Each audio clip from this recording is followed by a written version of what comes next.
was kind of thinking about it, thinking back on that book that I mentioned before, that Philip Thome wrote, and they described the most effective way for them to go out and harvest game meat, specifically deer, white-tailed deer.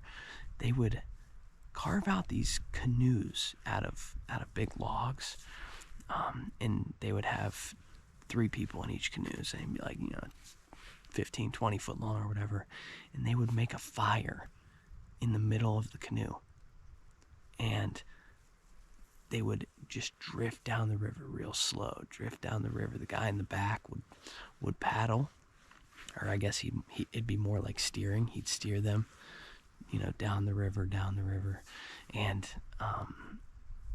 they would use that firelight to light up where they were going.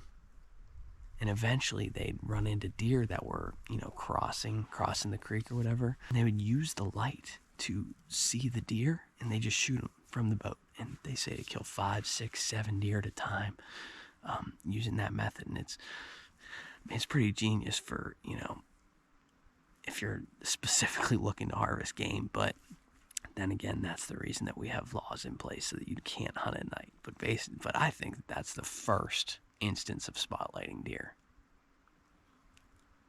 Prove me wrong, but I think that's the first instance of anyone ever spotlighting deer.